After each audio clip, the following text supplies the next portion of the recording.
ইনশাআল্লাহু মিনাস সাবিরিন।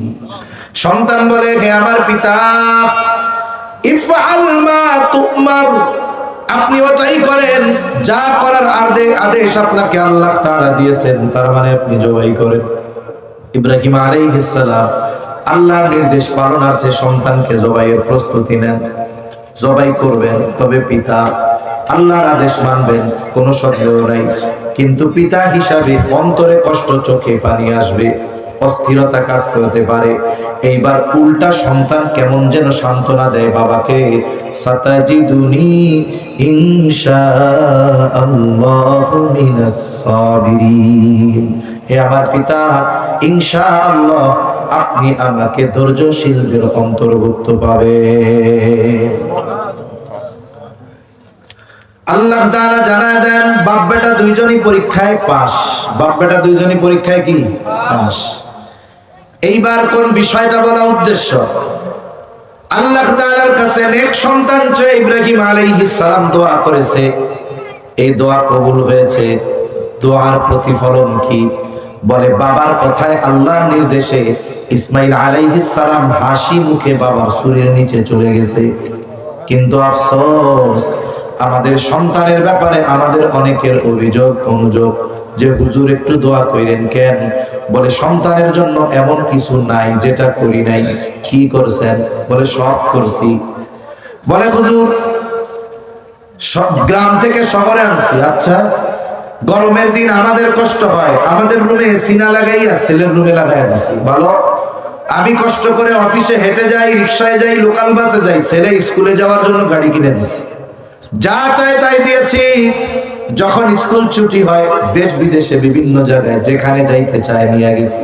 হুজুর একটু দোয়া করেন, যেই সন্তানের জন্য এত কিছু করলাম ওই সন্তান এখন কথা শোনে না। ডাইনে যাইতে বললে বামে যায়, বামে যাইতে বললে ডানে যায়। আমি মনে মনে কই, সব করছেন কিন্তু দোয়া করতে পারেন না, আসল কাজটাই করেন না। এজন্যই তো এই অবস্থা। অবস্থাটা কত খারাপ যদি শুরুর থেকে প্রস্তুতি না নেওয়া হয়। আমেরিকান এক প্রবাসী, স্বামী স্ত্রী দুইজনে মোটামুটি দিন মাইনা চলে, কিন্তু বাচ্চাটা হয়েছে আমেরিকায়, মেয়ে। স্কুলে ভর্তি করছে। ওই দেশের পাঠ্যপুস্তক তো আর ইমান আমল দিয়ে ভরপুর না। নাস্তিকতা, অশ্লীলতা, বেহায়াপনা, ফ্রি মিক্সিং, এগুলোকে কেমনে সহজ করা যায়, মানুষের চরিত্র কেমনে জানোয়ার বানানো যায়, ওইগুলো সবই জায়গায় পড়া। বাচ্চার মধ্যে প্রভাব পড়ছে, যা পড়ে তার প্রভাব পড়ছে তার মধ্যে। এখন এই বাচ্চা লাইনচ্যুত হয়ে যাচ্ছে সময়ের সাথে সাথে। বাপ মা বুঝতে পারতেছে। এখন সন্তানরা একটু শাসন করে। বাঙালি মা বাপ তো একটু মায়ের ধরে দিছে। স্কুলে বন্ধু বান্ধবীর কাছে বলছে, তখন বয়স 9-10 বছর। বন্ধু বান্ধবীরা বুদ্ধি দিছে, কাজ কর, তোর মা বাবার নামে পুলিশের কাছে জিডি কর। মা বাবার নামে জিডি করছে। এই তো এক শিকল মা বাবার পায়ে পড়ছে। এখন আর মা বাবা কিছু বলতে পারে না, কারণ ধমক দিক, মায়ের দিক, পুলিশ আইসা নিবে, জেলখানায় কি হবে পরে আল্লাহ জানে। ভয়ে আর কিছু বলে না, মোটামুটি লাইন ছাড়া। মেয়েটার যখন 18 বছর হয়েছে, এর আগে দিন শেষ, সারা গায়ে ট্যাটু মেটু আইকা, অবস্থা খারাপ। এবার বন্ধুরা বলছে, তোর বয়স তো 18 বছর, তুই এখন স্বাধীন, তোর বাপ মা আর তোরে কিছু করতে পারবে না। এবার তুই একটা জব ধর। টেম্পোরারি একটা চাকরি ধরছে, একা এক জায়গায় বাসা নিছে, মেয়েটা একা থাকে, চাকরি করে, এখন স্বাধীন, বন্ধু বান্ধবী নিয়ে যা করার সব করে। এই মা বাপ আমার কাছে পাঠাইছে একজন, হুজুর এই অবস্থা, কি করা যায় একটু বলেন, দোয়া করেন একটু যেন ঠিক হয়ে যায়। তদবির টদবির জানেন কিনা বলেন। আমি এইসব কিছু জানি না। মা বাবার অবস্থা এরকম। সর্বশেষ কি বলে শুনেন? বলে, হুজুর প্রয়োজনে খবর দেন, কুফুরি কালাম করে হইলে ওরে লাইনে আনবো, আর নাইলে ওরে বান মেরে মেরে বলবো। অবস্থা চিন্তা করছেন? এই সন্তান কোথায় গেছে? এই জন্য মা বাবার টেন্ডেন্সি, চিন্তা কোথায় চলে গেছে। সম্মানিত উপস্থিতি, একটা ঘরে যদি একটা সন্তান থাকে বদ্দিন মাদকাসক্ত, ওই ঘর দুনিয়ার ছোট জাহান্নাম হতে আর কোনো কিছু লাগে না। ঠিক কিনা কোন? এজন্য সন্তানের এই দোয়া, সন্তানের জন্য মা বাবার দোয়া, এটা সন্তানের জীবনে পরিলক্ষিত হয়, কিছু আগে বা কিছু পরে, হবেই হবে। এজন্য সন্তানের জন্য সব সময় নেক দোয়া করব। নবীজি হাদিসের মধ্যে জানায় দিয়েছেন, খবরদার কখনো সন্তানের জন্য বদদোয়া করবা না। সন্তানের জন্য কখনো বদদোয়া করা যাবে না। সন্তানকে সব সময় নেক দোয়ার মধ্যে রাখতে হবে। আমাদের সমাজে অনেক মানুষ এমন আছে যে যারা সন্তানের ছোটখাটো ত্রুটি বিচ্যুতির কারণে সন্তানের জন্য বদদোয়া করে, আছে না নাই? অনেক সময় এমন হয়, ছোট বাচ্চা 8-9 বছর 7-8 বছর বয়স, এই বাচ্চা মাদ্রাসায় ঠিক মতো যায় না, গেলে ঠিক মতো পড়ে না, মাঝে মধ্যে উল্টা পাল্টা করে। শিক্ষক গিয়া বাড়িতে অভিযোগ দিয়েছে মায়ের কাছে, যেহেতু বাবা শহরে থাকে, বাইরে থাকে, সব বিচারাচার মায়ের কাছে। 7 বছরের ছোট বাচ্চা মাদ্রাসায় ঠিক মতো যায় না, ওস্তাদরা অভিযোগ দিয়েছে একটু দুরন্ত, একটু চঞ্চল। মা অনেক সময় বিরক্ত হয়ে দোয়া করে, আল্লাহ যেন তোর মুখ আর আমারে না দেখায়। এই যে রাগে বদদোয়া করলো, আল্লাহ না করুন ওই সন্তান যদি দুর্ঘটনায় পতিত হয়ে মারা যায়, আমি আপনি কান্না করব না, বরং কান্না করবে ওই মা যে নিজে সন্তানের জন্য বদদোয়া করছে। তখন আফসোস করবে আর কানবে, আরে ওই সময় যদি সন্তানের জন্য নেক দোয়া করতাম তাহলে ওই দোয়াটাও কবুল হইতো। বদদোয়া কবুল হইছে, নেক দোয়া করলে কবুল হইতো। এই জন্য যদি কখনো কোনো কারণে সন্তানের উপরে গোসা আসে, খবরদার বদদোয়া করব না, বরং আমরা নেক দোয়া করব ইনশাআল্লাহ। জীবনে কোনোদিন সন্তানের জন্য বদদোয়া করব না। তাহলে সন্তানের জন্য দোয়া, এটা সন্তান তারবিয়াতের অন্যতম একটি অংশ। কথায় যেহেতু আসলো, আর একটু কথা বলা দরকার। অনেকে দোয়া করতেছে নেক সন্তান চেয়ে আল্লাহর কাছে, কিন্তু সন্তান হয় না। বলেন তো সন্তান দেওয়া না দেওয়ার ক্ষমতা কার? দেখা যায় দীর্ঘদিন সন্তান হয় না, ডাক্তার দেখাইছে, দেশ বিদেশে ডাক্তার দেখাইলো, রিপোর্ট সব জায়গায় এক, সবার একই কথা, আপনারা দুইজনেই সুস্থ আছেন, কিন্তু কেন বাচ্চা হয় না এটা আমরা জানি না। আমাদের অঞ্চলে কিছু মানুষ আছে এখনো ফকির কবিরাজে বিশ্বাস করে। কি কইব জানেন? ওই শোনো, সব কিছু ডাক্তার ইঞ্জিনিয়ার দিয়া হয় না, কিছু জিনিস ফকির কবিরাজ লাগে। এক কাম করো, অমুক দরবারে যাও, ওই জায়গা গিয়া মানত করো, এক ফকির আছে, যাও, তার কাছে গেলে পোলাপান হয়ে যাইব। নাউজুবিল্লাহ। এখন কোন মানুষের কাছে গেলে পোলাপান হবে, এটা যদি বিশ্বাস করে, ওর তো ইমানটা শেষ। ঠিক কিনা বলেন? এরপরেও গ্রামের ভাষায় বলে মাল যায় যার, ইমান যায় তার। এখন তার চিন্তা হলো কোন মতে একটা বাচ্চা সন্তান হয় নাকি সেই চেষ্টা গেছে। গিয়ার পরে ভণ্ড প্রথমেই বলে, শোন, আগে তো বাবারে খুশি করতে হবে, ওই যে অমুক তারিখে ওরস মোবারক একটা গরু মানত কর। মানত কি আল্লাহ ব্যতীত অন্য কারো নামে করা যায়? শুরু হয়ে গেছে কিন্তু শিরক। একটু আগে বিশ্বাস করে গেছে, মানে ওই সময় থেকেই অবস্থা খারাপ। এখন মানত করছে। এইবার বলে, আমাদের ওইদিকে এক ফকির ছিল, সে এরকম বলতো মানুষরে, এখন নাই। বলতো যাদের বাচ্চা হয় না, বলতো 21 ঘাটের পানি আনবি, মানে 21টা পুকুরের পানি আনবি, 21 গাছের বরইয়ের পাতা আনবা, 21টা গোলাপ গাছের কাটা আনবা, 21 গাছ থেকে 21টা কাটা আনবা, এরপরে শ্মশানের মাটি আনবা, কবরস্থানের মাটি আনবা। আমাবস্যার রাতে, আমাবস্যার রাত তো চিনেন, আমাবস্যার রাতে এইগুলারে জাল দিয়া মিক্স করে গোসল করাইলে তোমার পোলাপান হয়ে যাবে। নাউজুবিল্লাহ বলেন। গোসল করা আর না করা, হওয়া না হওয়ার নিয়ন্ত্রণ কার হাতে? দিবে তো আল্লাহ। যদি দেয় আল্লাহ, আর ও যদি বিশ্বাস করে এই কারণে হয়েছে, সন্তান পাইলো কিন্তু ইমানটা হারায় গেল। এই জন্য সাবধান। যদি কারো এমন হয় যে অসুস্থতা নাই কিন্তু সন্তান হচ্ছে না, আপনি দোয়ার মাত্রা আল্লাহর কাছে বাড়ায় দেন। এক দম্পতি এরকম 4 দেশে চিকিৎসা করাইছে, বাচ্চা কাচ্চা হয় না। যখন এই অবস্থা, স্ত্রী এবার স্বামীকে বলে, সন্তান সন্ততি তো নাই, আল্লাহ তাআলা সম্পদ তো যা দিয়েছে, চিকিৎসার পেছনে তো কম খরচ করলাম না, আসেন দুইজনে মিলে আল্লাহর ঘর জিয়ারতে চলে যাই, হজে চলে যাই। এইবার স্বামী স্ত্রী দুইজন মিলে হজে চলে গেছে। কারণ দোয়া কবুলের কিছু জায়গা আছে, কিছু সময় আছে যেগুলো সব জায়গায় পাওয়া যায় না, সব সময় পাওয়া যায় না। এর মধ্যে অন্যতম জায়গা হলো আরাফার ময়দান, অন্যতম দিন হলো ইয়াউমুল আরাফা। হাদিসের মধ্যে আসছে, নবীজিও বলেন খায়রুদ দুআই দুআউ ইয়াউমিল আরাফা, আরাফার দিবসের দোয়া হলো সবচেয়ে উত্তম দোয়া। স্বামী স্ত্রী আরাফার ময়দানে আল্লাহর কাছে একনিষ্ঠতা একাগ্রতার সাথে দোয়া করছে। আরাফা, মিনা, মুজদালিফা, মুলতাজিম, বাইতুল্লাহ ধরে ধরে আল্লাহর কাছে দোয়া করেছে, সন্তান চেয়েছে, চিকিৎসা করাইছে, কোনো ফলাফল নাই, কিন্তু হয়তো দোয়া কবুল হয়ে গেছে। 1 বছর ঘুরতে পারে নাই, আল্লাহ তাআলা তাদের কোল জুড়ে নয়ন শীতলকারী সন্তান দান করেছে। এজন্য দোয়া হলো এমন এক জিনিস, মানুষ দোয়ার মাধ্যমে তার অবস্থার পরিবর্তন করে ফেলতে পারে, যদি সেটা দোয়ার মতো দোয়া হয়। কথায় তো কথা আসে, তাই বলি, অনেকের তো এমন হয়, স্বামী স্ত্রী দুইজন ডাক্তার দেখাইছে দেশ বিদেশে, দুইজনই অসুস্থ। একজন বন্ধা, আর একজনের স্পার্মের মধ্যে শুক্রাণু নাই, বাচ্চা হওয়ার জন্য যেটা দরকার পুরুষের নাই, আর মেয়ে হলো বন্ধা। ডাক্তার বলে আপনাদের আর কাজ হবে না, আপনাদের দুইজনেরই সমস্যা, এখন আপনারা আর বাবা হইতে পারবেন না, মা হইতে পারবেন না।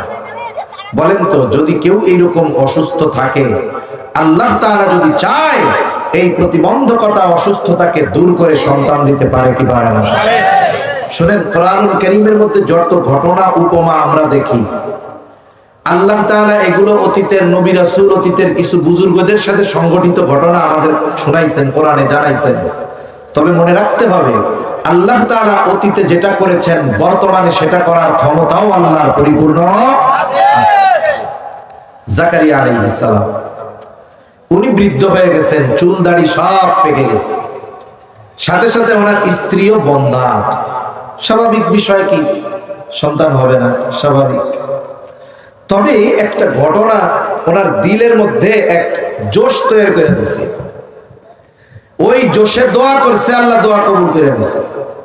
কারণ দোয়া কবুলের জন্য যতগুলা শর্ত, এর মধ্যে একটা হলো ইতমিনানের সাথে দোয়া করতে হবে, একেবারে একনিষ্ঠতা, একাগ্রতা, পরিপূর্ণ ইতমিনানের সাথে আল্লাহর কাছে চাইতে হবে। আমি চাচ্ছি আর আমার খেয়াল আর এক জায়গায়, এ দোয়া কবুল হবে না। তো জাকারিয়া আলাইহিস সালামের ওই ঘটনায় দিলের মধ্যে জোশ আসছে, উনি দোয়া করছে, আল্লাহ কবুল করে নিয়েছে। ঘটনা কি? হযরত মারিয়াম আলাইহিস সালাম, সংক্ষিপ্তভাবে বলতেছি। মারিয়াম আলাইহিস সালাম, উনি যখন ওনার মায়ের গর্ভে, মারিয়াম আলাইহিস সালামের বাবা হলো ইমরান, বাইতুল মুকাদ্দাসের ইমাম ছিলেন।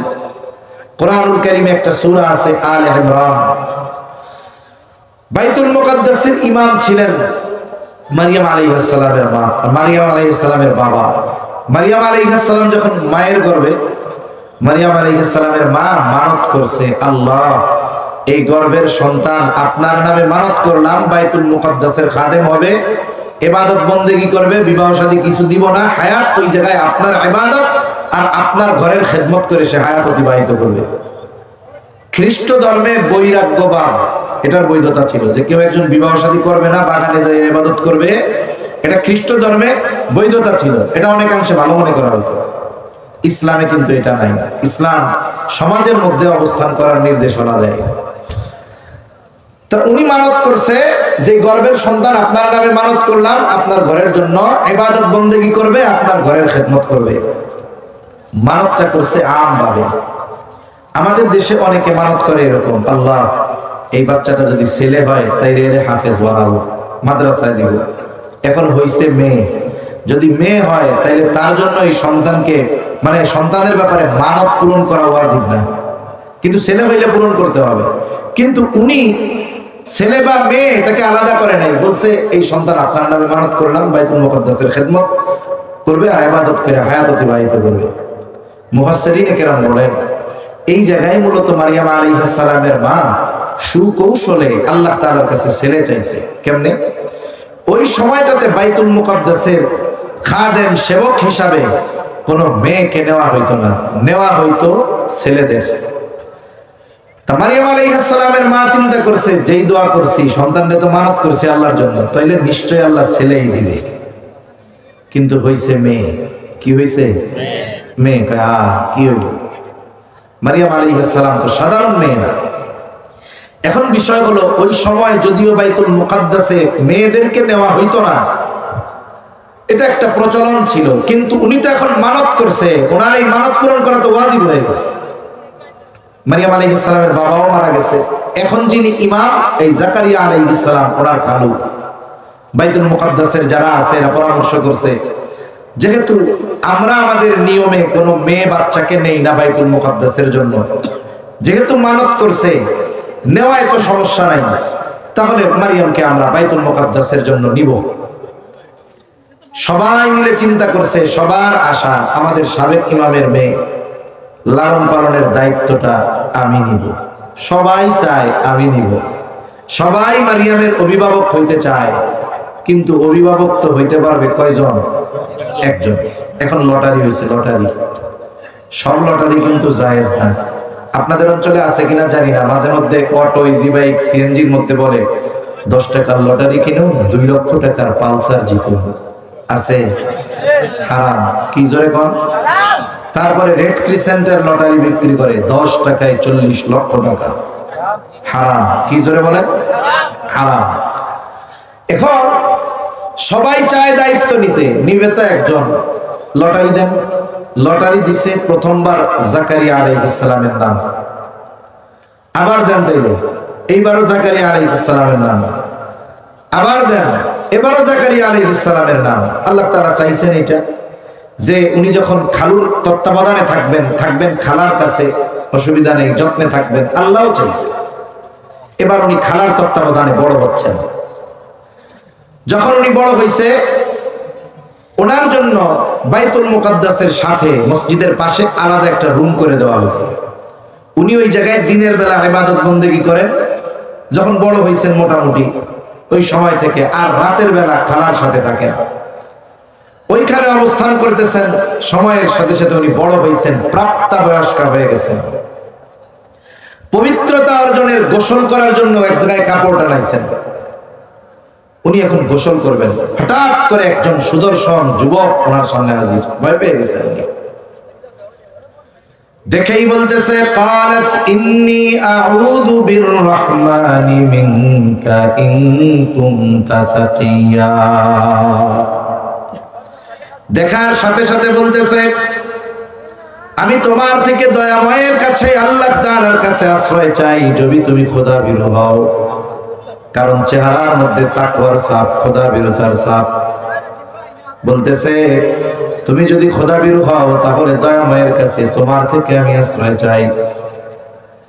এইবার উনি পরিচয় দিয়েছেন, উনি তো আর মানুষ না, কোনো যুবক না, ফেরেশতা। জবাব দিচ্ছেন, قال إنما أنا رسول ربك لأهب لك غلاما زكيا। আমি তোমার রবের প্রেরিত একজন দূত, আসছি তোমার রবের পক্ষ থেকে তোমাকে একটা সন্তান দেওয়ার জন্য। হায় হায়, কি বলে এটা? লাম ইয়ামসাসনি বাশারুন ওয়া লাম আকু বাগিয়া। আমার কোনো পুরুষ স্পর্শ করে নাই, আমি ব্যভিচারিণীও নয়, বাচ্চা হইব কেমনে? জিবরাইল আলাইহিস সালাম বলে, ক্বালা কাযালিকি ক্বালা রাব্বুকা হুয়া আলাইয়া হাইয়্যিন। তোমার রব বলছে হবে, আর এটা তোমার রবের জন্য অতি সহজ। সুবহানাল্লাহ। তাফসীরের মধ্যে আসছে, ওনার বুকে একটা ফু দিছে জিবরাইল আলাইহিস সালাম। ঈসা আলাইহিস সালামের রূহ এখন পেটের মধ্যে, উনি গর্ভবতী, প্রেগন্যান্ট।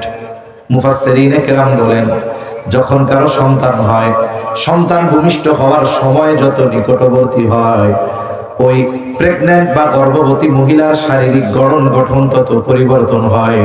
কিন্তু মারিয়াম আলাইহিস সালামের ক্ষেত্রে এমনটা হয় নাই, বরং পৃথিবীর সবার চোখের আড়ালে মারিয়াম আলাইহিস সালামকে আল্লাহ এমন ভাবে রাখছেন যে ঈসা আলাইহিস সালাম ভূমিষ্ঠ হওয়ার পর যতক্ষণ না উনি কোলে নিয়ে ওই সন্তান নিয়ে নিজ সম্প্রদায়ের কাছে না এসেছেন, ততক্ষণ পর্যন্ত কেউ জানতো না যে ওনার গর্ভে একজন সন্তান আছে। এটা আল্লাহ গোপন রাখছে। আল্লাহর এক কুদরত। অতীত থেকে নিজাম নিয়ম এইটা, যখন কোনো মেয়ে বা নারী সন্তান সম্ভব হয় তার ভালো মন্দ খাওয়ানো হয়, দুধ, ডিম, আনার, হ্যাঁ, এগুলো আপেল, কমলা ভালো ভালো খাওয়ানো হয়। ডাক্তাররাও বলে যে এগুলো যদি খাওয়ানো হয় তাহলে আয়রন, ক্যালসিয়াম, পুষ্টি পাবে মা। আর মা যখন পুষ্টি পায় তখন গর্ভের সন্তান এই পুষ্টি পায়। অনেক সময় দেখবেন বাচ্চা হওয়ার পরেও অসুস্থ হয়েছে বাচ্চা, ডাক্তার ওষুধ দেয় তার মারে, তাই না? এখন ওনার গর্ভে সন্তান, ভালো খাবার দরকার, এটা একটা নিজাম।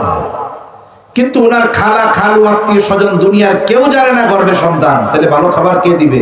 বলে কারো দেওয়া লাগবে না, দেওয়ার জিম্মাদারি নিছেন কে? জোরে বলেন না কে? কুল্লামা দাখালা আলাইহা যাকারিয়াল মিহরাবা ওয়াজাদা ইনদাহা রিজকা। যাকারিয়া আলাইহিস সালাম যখনই খোঁজ খবর নেওয়ার জন্য রুমের মধ্যে ঢোকে আর দেখে হরেক রকমের তরুতাজা গাছ, পাকা ফলমূল। তাফসীরের মধ্যে আসছে অমৌসুমী ফল, যেই ফল এখন বাজারেও নাই, দোকানেও নাই, গাছেও নাই, কোথাও নাই, অথচ ওই রকম ফল একেবারে কেমন যেন গাছ পাকা তরুতাজা মারিয়ামের সামনে। যাকারিয়া আলাইহিস সালাম জিজ্ঞাসা করে, ক্বালা ইয়া মারইয়াম আন্না লাকি হাযা, হে মারিয়াম এগুলো তুমি কোথায় পাইলা, কোথা থেকে আসলো? মারিয়াম আলাইহিস সালামের সহজ আর সোজা জবাব, ক্বালাত হুয়া মিন ইনদিল্লাহ, এগুলো যার পক্ষ থেকে আসছে তিনি কে? আল্লাহর নিকট থেকে আসছে। বলেন তো, গাছে থাকা লাগবে না, বাজারে না, কোল্ড স্টোরে না, গোটা পৃথিবীর কোথাও নাই। ওই রকম জিনিস যদি আল্লাহ তার বান্দারে সরাসরি খাওয়াইতে চায়, খাওয়াইতে পারে কি পারে না? কোনো সন্দেহ আছে? আমাদের তো নাই এই ব্যাপারে। আমাদের যত ইয়াকিন আর বিশ্বাস, এর চাইতে অগণিত গুণ বেশি পয়গম্বর আলাইহিস সালামের। এরকম ঘটনা যদি আমাদের কারো সাথে ঘটে যে কেউ এরকম আসমানি ফল পাইছে, বাজারে নাই, মার্কেট, দোকান, গোটা দেশ দুনিয়ায় নাই, এখন ওরা জিজ্ঞাসা করলো পাইছো কই? তখন আল্লাহ দিছে। বিশ্বাস তো করি সরাসরি আল্লাহ দিতে পারে, তাই না? কিন্তু আমাদের ক্যারেক্টার কি? আমরা বলবো যে আল্লাহ দিছে বুঝলাম, কিন্তু তুমি পাইলা কোথায়? ঠিক না? তার মানে আমরা কি বিশ্বাস করি? আল্লাহ দেয়, হয়তো আরেকজনের দিছে এই মাধ্যমে, সরাসরি দিতে পারে বিশ্বাস করি, কিন্তু সুদৃঢ় বিশ্বাস আমাদের মধ্যে নাই। কিন্তু পয়গম্বর আলাইহিস সালামের তো এই বিশ্বাস সুদৃঢ় যে আল্লাহ যদি চায় গাছে, মার্কেটে, বাজারে থাকা লাগবে না, সরাসরি আসমান থেকে দিতে পারে, কোনো সন্দেহ নেই। এজন্য উনি মারিয়ামরে আর জিজ্ঞাসা করেন নাই তোমার যে আল্লাহ দিছে তা কার মাধ্যমে দিয়া গেল, কেমনে দিল, এটা কি প্লেট সহ আসমান থেকে আসলো না আরেকজন দিয়া গেল, কিচ্ছু জিজ্ঞাসা করে নাই। কারণ উনি জানেন যে আল্লাহ বান্দাকে সরাসরি দেওয়া এটা আল্লাহর জন্য অতি অতি অতি সহজ। এটা যখন বলছে ক্বালাত হুয়া মিন ইনদিল্লাহ, ওনার দিলের মধ্যে ওই যে জোশ আসছে, উনি বৃদ্ধ স্ত্রী বন্ধা, জোশ আসছে। এবার উনি সাথে সাথে দোয়া করতেছে, হুনালিকা দাআ যাকারিয়া রাব্বাহ ক্বালা রাব্বি হাবলি মিন লাদুনকা যুররিয়াতান তাইয়্যিবাহ ইন্নাকা সামিউদ দুআ।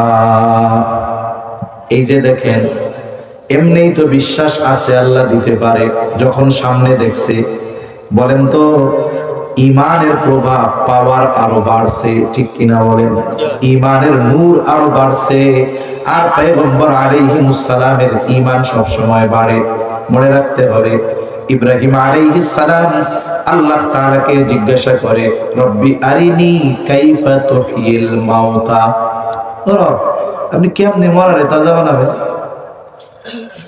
আল্লাহ তাআলা বলেন, সন্দেহ লাগে না, যদি একটু দেখাইতেন কি হইতো? কইলি তাতমাইন্না কলবি, আমার অন্তরের একটু প্রশান্তি আসতো। বিশ্বাস তো আছে, দেখতে পারলে একটু প্রশান্তি আসতো। তো ওনারা তো বিশ্বাস করেন যে আল্লাহ দিতে পারে, কিন্তু এরপরেও অবস্থা যখন ওই রকম, তখন দিলের মধ্যে জোশ আসছে আর দোয়া করছে, রব আমাকে একটা পবিত্র সন্তান দেন। অথচ উনি বৃদ্ধ স্ত্রী বন্ধা, দোয়া করছে তো সাথে সাথে দোয়া কবুল হয়ে গেছে। এইবার উনি দোয়া করে গিয়া নামাজে দাঁড়াইছে, ফেরেশতা সুসংবাদ নিয়ে হাজির, ডাক দিয়া বলে, ফানাদাতুহুল মালাইকাতু ওয়া হুয়া কাইমুন ইউসাল্লি ফিল মিহরাব আন্নাল্লাহা ইউবাশশিরুকা বিয়াহইয়া। ফেরেশতা এসে ডাক দিয়া বলে, ও পয়গম্বর জাকারিয়া আলাইহিস সালাম, উনি তখন নামাজরত অবস্থায় আল্লাহর পক্ষ থেকে সুসংবাদ নাও, ইয়াহইয়ার সুসংবাদ। তার মানে আল্লাহ তাআলা শুধু সন্তানের সুসংবাদ দিয়েছেন তা নয়, বরং ওই সন্তানের নাম আল্লাহ নিজে রেখে দিয়েছেন ইয়াহইয়া। তাহলে যদি কারো ক্ষেত্রে এমন হয় যে ডাক্তার বলছে বন্ধা আপনি অসুস্থ, আপনি দোয়ার মাত্রা বাড়ায় দেন, একেবারে দিলকে একনিষ্ঠতার সাথে দোয়া করেন, আল্লাহ তাআলা এই প্রতিবন্ধকতা অসুস্থতা দূর করে সন্তান দেওয়া আল্লাহর জন্য অতি অতি অতি অতি সহজ। ঠিক কিনা বলেন? যাক, আমি এক কথা বলতে চাইছিলাম, আল্লাহর ইচ্ছা অনেক কথা হয়ে গেছে, এবার মূল কথার দিকে আসি। তাহলে এক নাম্বার, সন্তানকে যদি দ্বীনের উপরে করতে হয়, ওই যে জাহান্নাম থেকে যদি বাঁচাইতে হয়, তাহলে কি করতে হবে? প্রথমে নেককার মা, 2 নাম্বার লাগবে নেক দোয়া, দোয়া করতেই হবে। এখন সন্তান দুনিয়ায় আসলো, সন্তান দুনিয়ায় আসার পরে সন্তানের কিছু হক আছে, এই হকগুলো আদায় করতে হবে।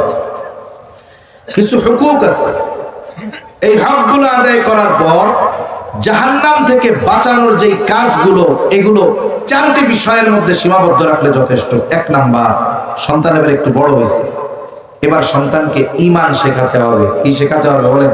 ঈমান। 2 নাম্বার আখলাক, উত্তম চরিত্র। 2 নম্বর কি শেখাতে হবে? আখলাক। জোরে বলেন, জোরে বলেন। আখলাক। 3 নাম্বার ইলম। 3 নাম্বার কি? জোরে বলেন। ইলম। 4 নাম্বার আমল। জোরে বলেন, 4 নাম্বার কি? আমল। এই 4 বিষয় সন্তানকে শেখানো ফরজ, কারণ জাহান্নাম থেকে বাঁচতে এগুলো লাগবে। আপনি ওর নামাজ পড়ে দিতে পারবেন না, কিন্তু ওরে ইলম শেখাবেন, আমল শেখাবেন না, নামাজ শেখাবেন না। তাহলে এগুলো শেখানো, সন্তানকে শেখানো অভিভাবকের জন্য ফরজ। জোরে বলেন কি? আমি একটা একটা বলবো, আপনারা জোরে জোরে বলবেন ফরজ। বলেন, সন্তানকে ঈমান শেখানো কি? আখলাক শেখানো কি? ইলম শেখানো কি? আমল শেখানো কি? ফরজ। এখন বাপ থাকে লন্ডন, বাপ থাকে ঢাকায়, বাবা চাকরি করে, ব্যবসা করে, সকালে যায়, রাত 12টায় আসে। যাওয়ার সময় দেখে বাচ্চা ঘুম, আইসাও দেখে ঘুম। সপ্তাহে একদিন বাচ্চার সাথে ছেলের সাথে বাবার দেখা দেখি হয়। এই বাপ ছেলেকে কি এইগুলো শেখাতে পারবে? জোরে বলেন, পারবে? আমাদের দেশের মায়েরা যারা, এনারা গৃহিণী, 3 বেলা রান্না করেন, কাপড় চোপড় ধন, থালা বাসন ধন, ঘরের অন্যান্য কাজ করেন। ওনাদের ব্যস্ততা এমন যে নিজের ইবাদত ঠিকমতো করা কঠিন। উনি সন্তানকে শেখানোর সময় ওনার আছে? জোরে বলেন, আছে? নাই। তাহলে বাবা পারলো না, মা পারলো না। অধিকাংশ ফ্যামিলির এই সামর্থ্য নাই। কিছু ফ্যামিলির আছে যে 20,000 টাকা দিয়ে একজন ওস্তাদ শিক্ষক রেখে বাচ্চাকে এগুলো শিখাইলেন। এই সামর্থ্য সবার নাই। তাহলে সুযোগ নাই, সময় নাই, সামর্থ্য নাই, কিন্তু শেখানো ফরজ। শেখানো কি? জোরে বলেন। এখন আপনাদের এলাকায় প্রাইমারি স্কুল আছে না? যদি এই 4 জিনিস শেখার জন্য প্রাইমারি স্কুলে বাচ্চারে দিয়ে দেন, হবে? ঈমান আমল শেখাবো কোত্থেকে? আমাকে পোলাপানরে তো গান শেখানোর ষড়যন্ত্র করছিল, ঠিক কিনা বলেন? 65,000 গানের শিক্ষক নিয়োগ দেওয়ার অপচেষ্টা করেছিল। ওলামায়ে কেরাম আওয়াজ তুলেছে, মুসলিম জনতা আওয়াজ তুলেছে, ওই প্রজ্ঞাপন বাতিল করতে বাধ্য হয়েছে। এখন শেখাইতে তো হবে, ফরজ। আবার আরেকজনের মনও চায়, পুলারে জাহান্নাম থেকে বাঁচাইতেও হবে, আবার ওরা তো একটু ডাক্তার বানাইতেও মন চায়। কি করবো বুঝতেছি না। কোনো টেনশন নাই, আপনার সন্তান ছোট মানুষ, দিয়ে দেন মাদ্রাসায়। ক্লাস 3 পর্যন্ত আছে নুরানি, আপনার ছেলে 3 পর্যন্ত নুরানি পড়বে। অনেক জায়গায় আছে মাদ্রাসার তত্ত্বাবধানে 5 পর্যন্ত পড়ায়। এই 3 বছর বা 5 বছর যদি কোনো বাচ্চা মাদ্রাসায় পড়ে, চ্যালেঞ্জ, ও ঈমান শিখবে, আখলাক উন্নত হবে, ইলম যতটুকু শেখা ফরজ শিখবে, আমল শিখবে। শুধু তাই না, মুসলমান হওয়ার জন্য, জাহান্নাম থেকে বাঁচার জন্য যা দরকার, একমাত্র যেই জায়গায় শেখানো হয় সেটার নাম হলো মাদ্রাসা। এখন বলেন যে হুজুর ডাক্তার বানাবো, তাহলে জেনারেল কি হবে? এটাও লেখেন, নিয়ে যেতে পারেন, চ্যালেঞ্জ। প্রাইমারি স্কুলে বাংলা, অঙ্ক, ইংরেজি, জেনারেল সাবজেক্ট যেভাবে পড়ায় তার চাইতে 10 গুণ ভালো এই মাদ্রাসাগুলো পড়ানো হয়। হাতের লেখাগুলো দেখেন, পড়াগুলো দেখেন, রিডিং পড়া, তারপরে হাতের লেখা ইংরেজি, সেটা হোক বাংলা, একেবারে চোখ ধাঁধানো লেখা ছোট ছোট বাচ্চাদের, অথচ স্কুলে পড়ে বিসিএস ক্যাডার লেখা দেখলে মনে হয় তেলাপোক ছেড়ে দিয়েছিল, ঠিক কিনা বলেন? তাহলে কি হলো? আপনার ছেলের জাহান্নাম থেকে বাঁচানোর জন্য যা করা দরকার সেটাও হলো, ডাক্তার বানানোর জন্য যা দরকার প্রাথমিক শিক্ষা এখান থেকে শিখলো। এরপরে আপনি ছেলেরে দিয়েছেন হাই স্কুলে গেছে সে, এরপরে কলেজে গেছে, এরপরে মেডিকেল ইউনিভার্সিটিতে গেছে, অথবা আপনার আত্মীয় স্বজন সম্পদ আছে, আপনি পাঠিয়ে দিয়েছেন তাকে লন্ডনে বড় ডাক্তার হওয়ার জন্য, ইউরোপ আমেরিকায় পাঠিয়ে দিয়েছেন। তবে হ্যাঁ, বাংলাদেশের ইউনিভার্সিটি বলেন আর বিদেশের ইউনিভার্সিটি বলেন, প্রত্যেক জায়গায় নাস্তিকতা, কুফুরি, অশ্লীলতা, বেহায়াপনা, জেনা, ব্যভিচারের গন্ধ আছে না নাই? এখন এই যে এক কণ্টাকাকীর্ণ পথে আপনার ছেলেটারে আপনি ছেড়ে দিবেন, আল্লাহই জানে কি হবে। পেরেশানির প্রয়োজন নাই। আমাদের দেশে একটা মাছ পাওয়া যায়, বিলের মধ্যে হয়, কাদার মধ্যে থাকে, কিন্তু গায়ে মাছটার কাদা লাগে না। আপনাদের এদিকে কি মাছ বলে? বাইম মাছ। বিষয়টা হলো এইরকম, আপনার সন্তানকে যখন আপনি এই 4 জিনিস মাদ্রাসা থেকে শিখায়া পাঠায়া দিয়েছেন ইংল্যান্ডে, ওর গন্তব্যে যাইতে হলে নাস্তিকতার কাঁটা আছে, কুফুরির কাঁটা আছে, অশ্লীলতা, বেহায়াপনার কাঁটা আছে, কিন্তু পৌঁছাতে হবে গন্তব্যে, কারণ ডাক্তার হইতে হবে। কিন্তু ও ওই পথে চলবে, ওই যে ঈমান, আমল, আখলাক আর ইলমের যেই ভ্যাকসিন আপনি দিয়ে দিয়েছেন ছোটবেলায়, এই ভ্যাকসিন তার সাথে আছে, ও ওই পথ দিয়ে চলবে, কিন্তু নাস্তিকতা ওকে ছুঁইতে পারবে না, অশ্লীলতা ওকে ছুঁতে পারবে না, ওর চরিত্র বিনষ্ট হবে না, ও ইবাদত ছাড়বে না, ও কখনো কারোর সাথে অসৎ আচরণ করবে না ইনশাআল্লাহ। আপনার সন্তান ডাক্তার হবে, আদর্শ দিনদার ডাক্তার হবে। আমাদের দেশে অধিকাংশ ডাক্তার হলো এখন ডাকাত, একেবারে কোনো রোগ নাই, দেখবেন 20,000 টাকার টেস্ট দিয়ে হয়ে গেছে। কেন? 10,000 টাকা ওই জায়গায় ওর কমিশন আছে। আবার রিপোর্ট আসছে যে এবারে কোনো ওষুধ নেই, এরপরেও দেখবেন প্রেসক্রিপশনে ওষুধ লিখবে 15টা। কেন লিখবে? কারণ ওই যে হসপিটালের বাইরে ব্রিফকেস বাহিনী বসে রয়েছে। ব্রিফকেস বাহিনী ছিলেন, হ্যাঁ, একটু আগে গিফট টিফট দিয়ে আসছে। এখন যখনই বের হয় একবারে বেড়ে কুড়ে ধরে যে আমার কোম্পানির ওষুধ লিখছে কিনা। এখন ডাক্তারও কি করে, যা হয় হোক 5 কোম্পানির 5টা ওষুধ লিখে দেয়, 1 সপ্তাহ করে খাবেন। এখন ওই 5 কোম্পানির যারা রিপ্রেজেন্টেটিভ আছে, ও দেখে হ্যাঁ হ্যাঁ আমারটা তো লেখছে, বেক্সিমকো কয় আমারটা তো লেখছে, এসিআই বলে আমারটা তো লেখছে, অপসনিন বলে আমারটাও লেখছে। হ্যাঁ, এরাও খুশি, ডাক্তারও খুশি, এ পাশ দিয়া রোগীর অবস্থা 12টা। এই যে বলেন কোন রোগ নাই, ওষুধ খাওয়া লাগলো, কোন রোগ নাই, টেস্ট করা লাগলো। যেই ডাক্তার এই কাজ করে, এটাকে ডাক্তার বলা যায় না ডাকাত? আমরা তো চাই আদর্শ দিনদার ডাক্তার। তাহলে তার মধ্যে ওই 4 বিষয় ঢুকায় দেন, দেখবেন আল্লাহর ভয় আসবে, ও ডাকাতি করবে না, মানুষকে ঠকাবে না। আমাদের ইঞ্জিনিয়ার দরকার। আমরা কি দেখি, গত সময় আমরা দেখছি রডের বদলে মাশাআল্লাহ প্রায় জায়গায় বাঁশ পাওয়া যায়। আমরা কি এরকম ইঞ্জিনিয়ার চাই? অনেক জায়গায় ইঞ্জিনিয়ার ব্রিজ বানাইছে, কয় উদ্বোধন হওয়ার আগে ব্রিজ ধসে পড়েছে। অনেক জায়গায় মসজিদ বানাইছে, এমনও জালেম বলে মসজিদ ভালো মতো চালু হওয়ার আগে মসজিদ দেয়ালে ফাটল ধরছে। তার মানে কি, ওই জায়গায় যে ইঞ্জিনিয়ার ছিল ও হলো ডাকাত মার্কা ইঞ্জিনিয়ার। আমরা তো ওরকম চাই না, আমরা আদর্শ চাই, দিনদার এরকম ডাক্তার চাই, ইঞ্জিনিয়ার চাই। তাহলে কি দরকার? বলে 1 নাম্বার, আপনি যদি এই কাজটা করেন, সন্তান জাহান্নাম থেকে বাঁচার রাস্তা চিনে যাবে। 2 নাম্বার, যদি জাগতিক শিক্ষায় শিক্ষিত হয়, ও মুসলমান হবে, নাস্তিক মুরতাদার ইসলাম বিদ্বেষী ইনশাআল্লাহ হবে না। জন্য অনুরোধ, সর্বশেষ, এই যে ডিসেম্বর মাস শেষ হয়ে যাচ্ছে, অনেকের আত্মীয় স্বজনও আছে, হয়তো অনেকের বাচ্চা আছে 4 বছর 5 বছর বয়স, চিন্তা করতেছেন একটু মাদ্রাসা বা স্কুলে দিয়ে দেই, কোন স্কুলে দেওয়া যায়। অনেক বাবা হয়তো চিন্তা করতেছে শহরে বাসা নিয়ে ছেলেটাকে ইংলিশ মিডিয়ামে দিব 4 বছর থেকে। ওই বাবার পা 2টা আগায়া দেন, পা ধইরা বলি ইংলিশ মিডিয়ামে দিয়েন, আপনি আগে 3টা বছর মাদ্রাসায় পড়ান। আপনার আত্মীয় স্বজন, আপনার সন্তান নাই, আপনার নাতিপুতি আছে, তাদের দেন। আপনার নাতিপুতি নাই, আত্মীয় স্বজনের বাচ্চারা আছে, আপনি জোর কইরা করজোরে বলেন যে 3টা বছর মাদ্রাসায় পড়াও, এরপরে তুমি স্কুলে দাও, ইউরোপ আমেরিকায় পাঠাও।